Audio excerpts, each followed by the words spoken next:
Support comes from the Missouri Forest Products Association. Missouri produces wood pallets, railroad ties, white oak barrels, hardwood floors, and more. Details on the variety of products made in the state are at choosewood.com. We hope you enjoy listening to this podcast of St. Louis on the Air, brought to you by University College at Washington University. With undergraduate and graduate programs, part-time, evening, and online. University College at Washington University, offering world-class education within reach. Welcome to St. Louis on the Air. I'm Don Marsh. Today we meet with incumbent 1st District Congressman William Lacy Clay. His challenger, Cori Bush, was with us yesterday. She's hoping for an upset against Clay, who has never lost an election in a political career closing in now on 4 decades. He served in the Missouri House, the Senate, and the U.S. Congress. He joins me in studio along with St. Louis Public Radio political reporter Jason Rosenbaum. Congressman and Jason, great to have you with us. Thank you for having me back, Don, and it's always good to be with Jason. I haven't been here in a couple of years, but I'm glad to be with both of you. Well, it's good to have you. And I'll start this way. A lot of people are calling this race a clash between the old guard and new, energetic, young progressives. How do you argue against that? Well, as I always do, and I started my congressional career in a contested primary with 5 opponents and came out of that successfully. And I was able to do that because I ran on a record. And unlike anyone else in this race, there are 3 opponents, by the way. Sure. And unlike them, I do have a record to run on, and that's what I ask the voters each time that I'm contested in a primary or a general, to look at my record and determine if I've done enough to warrant their vote. And this time I'm asking them to take a look. Have I been effective as a member of Congress to bring back needed resources to designate the federal promise zone, or to bring back a $2 billion project for North St. Louis like the NGA.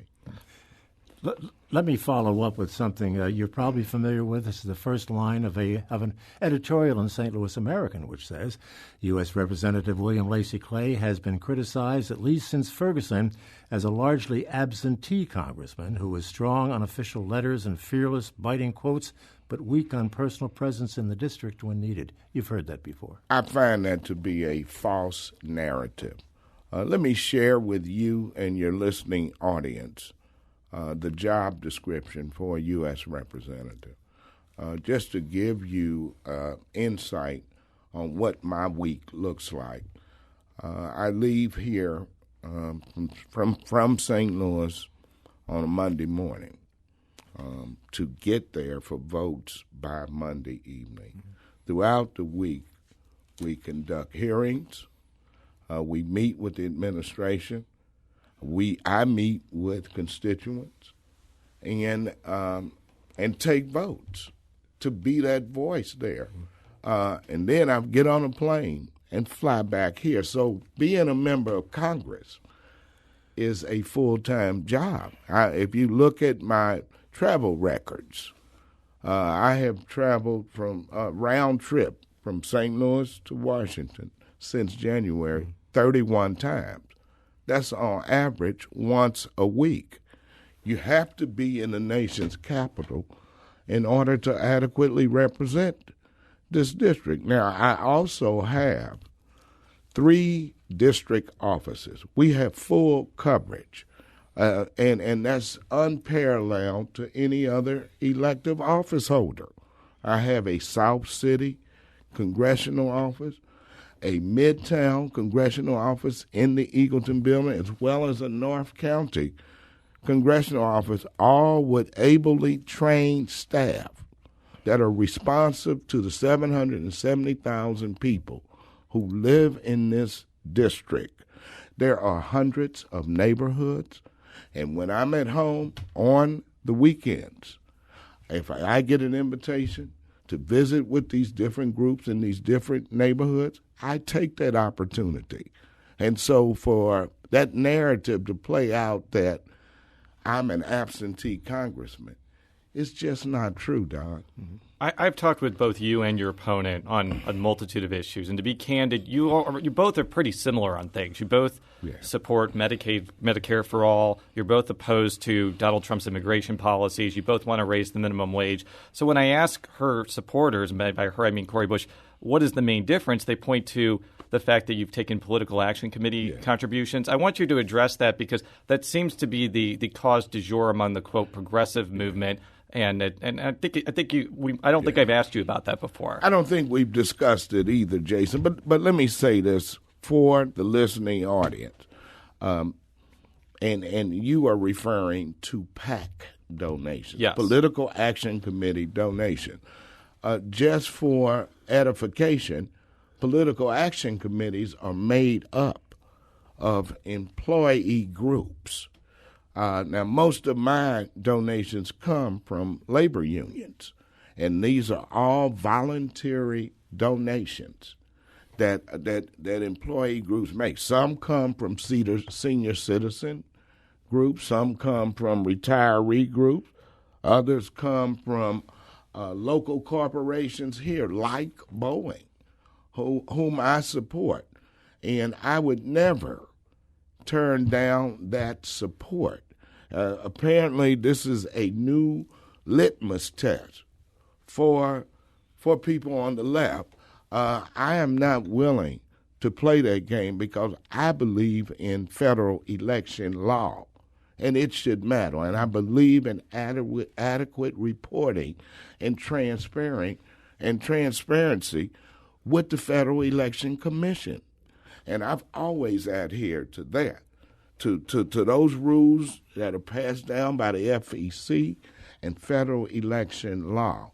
And so for that distinction to be made between my opponent and I, then you have to, then that begs the question.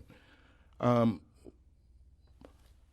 have fully disclosed what my expenditures go to, how I derive my money, but yet some of my opponents are involved with dark money groups like Justice Democrats and Brand New Congress, who are not fully accounting for those expenditures. Well, let's talk about what you're telling voters as far as what your platform is. Yeah. Explain to me, why you feel you are progressive and why this rap that you're kind of a Dino establishment person is wrong, because that is the narrative that's going around, and I think you deserve a chance to respond to that. And I appreciate that. When you look at the rhetoric that you have just voiced that's going around, I have to go back to my first term in Congress, when it was when I was one of a few members of Congress who believed in universal health care reform, who believed in a public option, who believed in a single-payer model for health care. Now it's changed to Medicare for all, but it's still relevant as far as where I started. Became an original co-sponsor of the bill and have always supported it, and was proud in 2010 to vote for and to help write the Affordable Care Act that gave Americans 30 million more Americans access to medical care. I think that's significant, and I'm still fighting to prevent the Trump administration from undoing the benefits of this law, like requiring that pre-existing condition cannot be a determinant of whether you get health insurance, or also looking at a new concept, a new form of public option, like Medicaid for all. Allow the states to expand Medicaid so that so that each state, right now we have over 30 states who have expanded Medicaid under the Affordable Care Act. Allow that to be a public option so that consumers can buy into Medicaid for all, not Medicare, Medicaid for all. Bring it to a state level and give those states' rights people the opportunity to provide for their citizens. And so when you talk about my progressive credentials annually, in every Congress, I've been in the top 4 by several journals and that have said you one of the top 4 most progressive members of Congress. And I'm proud of that record.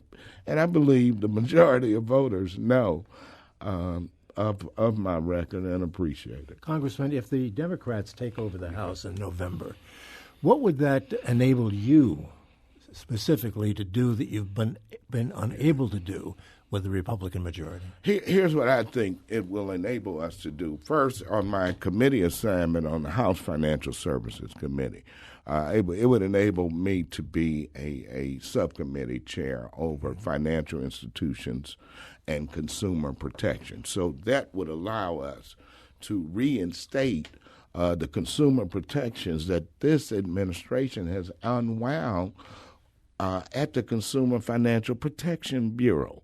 I was proud to vote for Dodd-Frank Wall Street reform in 2010 because it brought into the equation for American consumers the first federal agency to stand behind American consumers.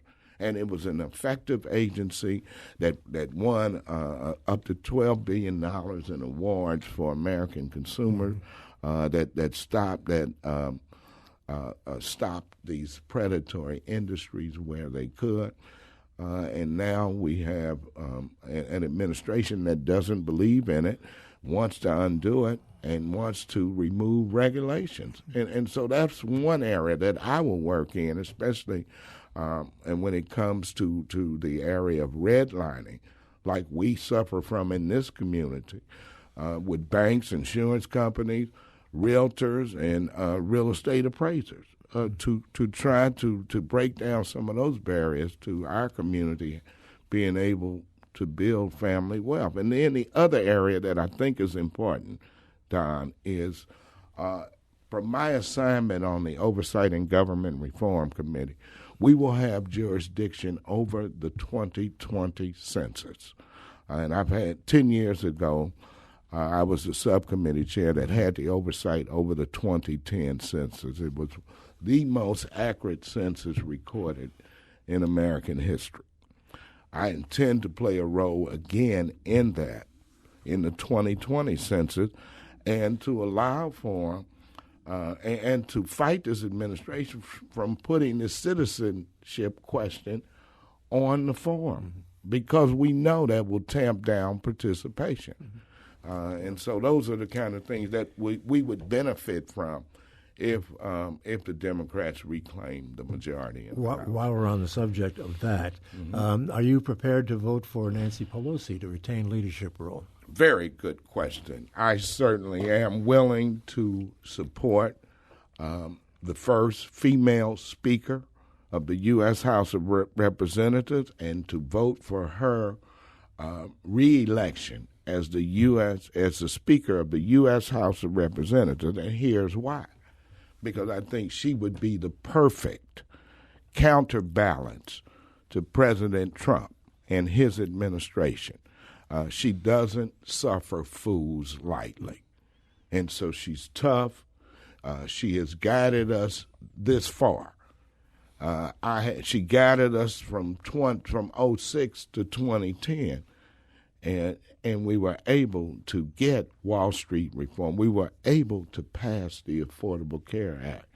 We made quite a bit of progress in that 4-year span, so I don't have a problem supporting her at all. And this is a question I kind of ask in a vacuum to congressional candidates, but in your situation, you actually have a track record voting on votes to send the country to war or military interventionism. I believe that you voted against the Iraq War, and I want to get your sense of what you're feeling about Trump's foreign policy and what your general philosophy is when voting either for or against military interventionism, because I truly believe that's the most important vote a congressperson makes. And you're correct.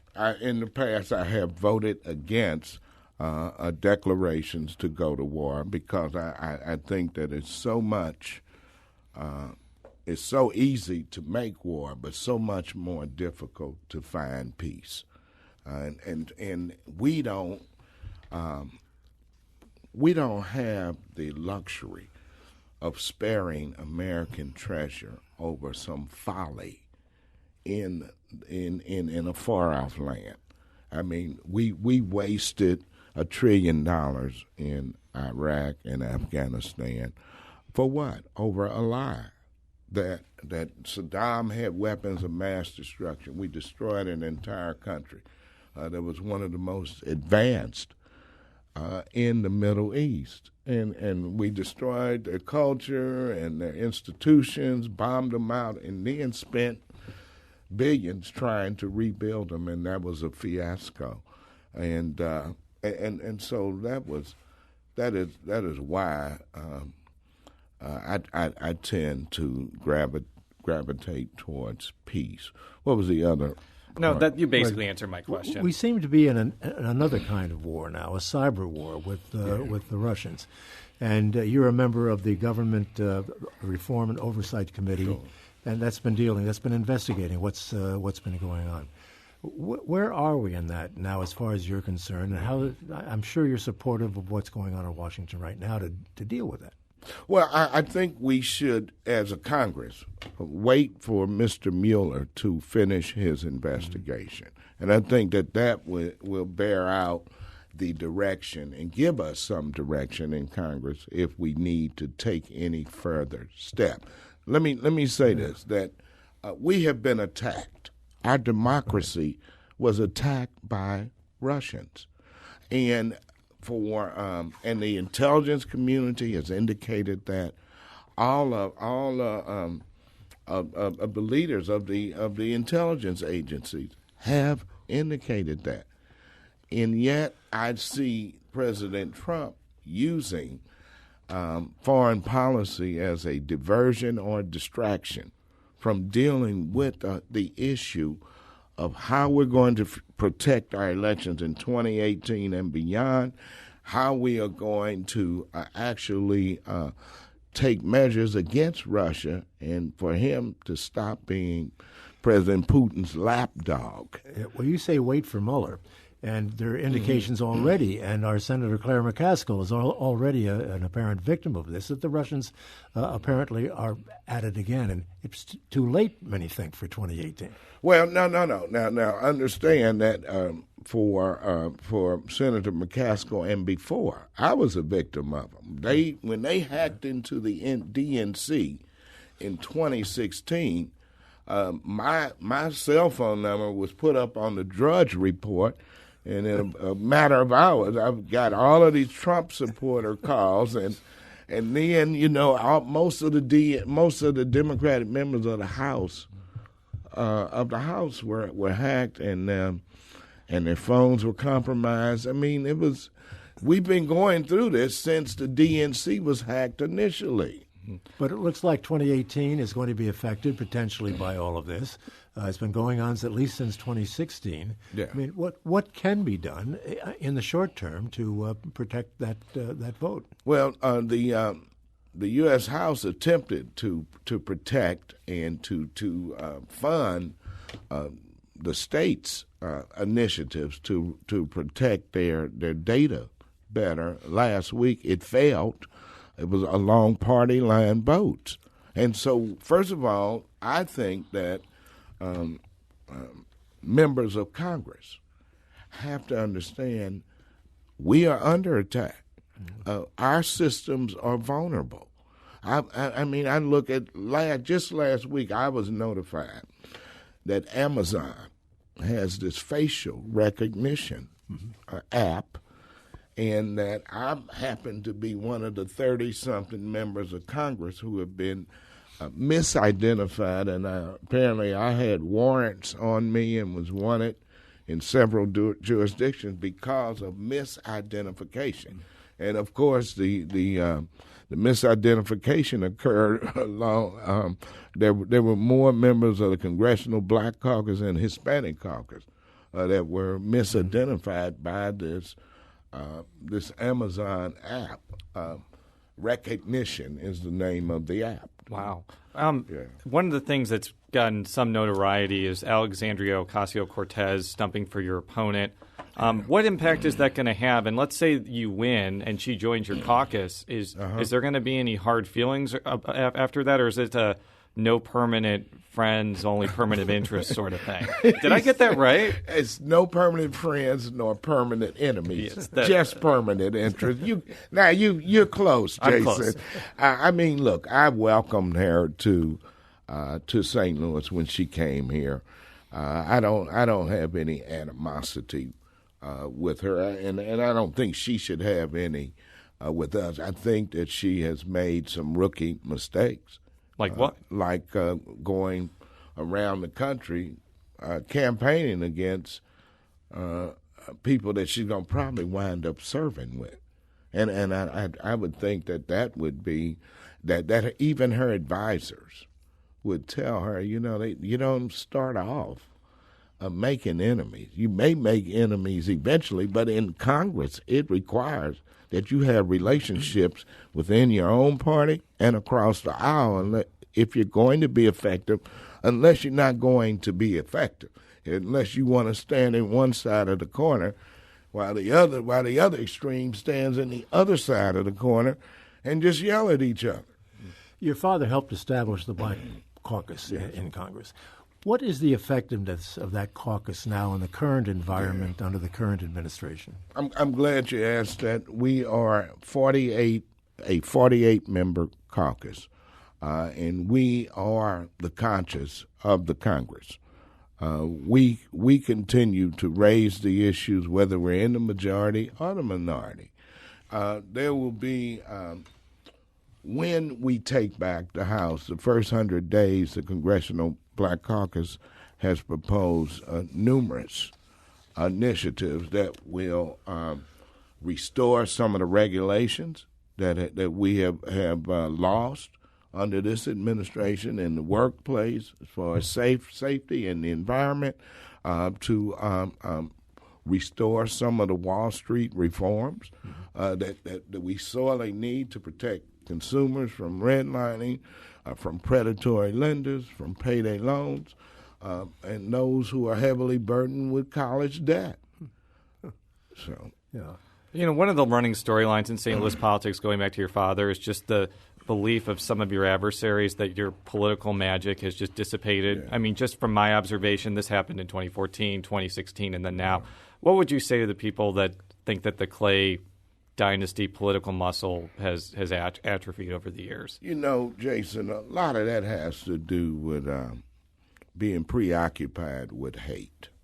And we know from Dr. King that hate does not drive out hate. Only love can do that. I have unconditional love for the people in this community that I serve.